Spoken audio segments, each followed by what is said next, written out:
God. ఈరోజు పెకహు జీవిత చరిత్ర చూసుకుందాం. పరిశుద్ధ గ్రంథంలో చరిత్ర ప్రకారం పెకహు ఉత్తర ఇజ్రాయెల్ రాజ్యానికి 18వ రాజు మరియు చివరి నుండి 2వ రాజు మాట.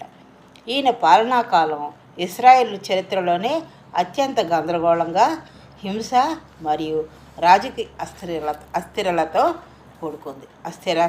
కూడుకున్నది ఈయన యొక్క పరిపాలనా విధానం.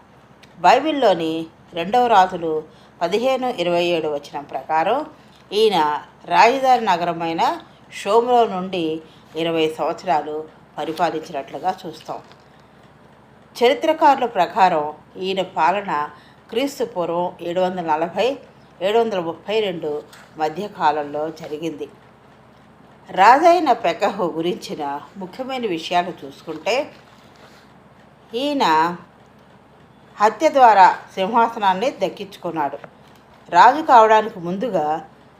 కావడానికి ముందు పెకహు ఇశ్రాయేలు సైన్యంలో ఒక ఉన్నతాధికారిగా అంటే సేనాధిపతిగా ఉండేవాడు. ఈ పెకహు ఆయన గిలాదు దేశస్థులైన 50 మంది మనుషులను వెంటబెట్టుకుని షోమ్రోన్లోని రాజనగరంలో అప్పటి రాజైన పెకహ్యాను దారుణంగా హత్య చేసి సింహాసనాన్ని ఆక్రమించుకున్నాడు. 2వ రాజులు 15:20 వచనంలో ఉంటుంది. ఈ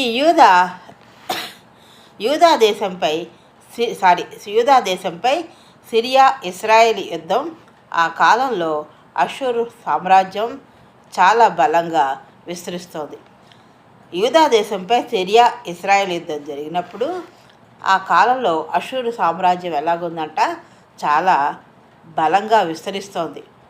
అషూరు సామ్రాజ్యం చాలా బలంగా విస్తరిస్తుంది. అప్పుడు దానికి ఎదురు తిరగడానికి పెకహు సిరియా రాజైన రెజీనుతో సైనిక కూటమిని ఏర్పాటు చేసుకున్నాడు. అలా విస్తరిస్తున్న రాజ్యాన్ని ఎదురు తిరగడానికి ఈ పెకహు రాజు సిరియా రాజైన రెజీనుతో సైనిక కూటమిని ఏర్పాటు చేసుకున్నట్లుగా చూస్తాం. ఈ కూటమితో కలిసి వారు దక్షిణ రాజ్యమైన యూదాపై దండెత్తారు.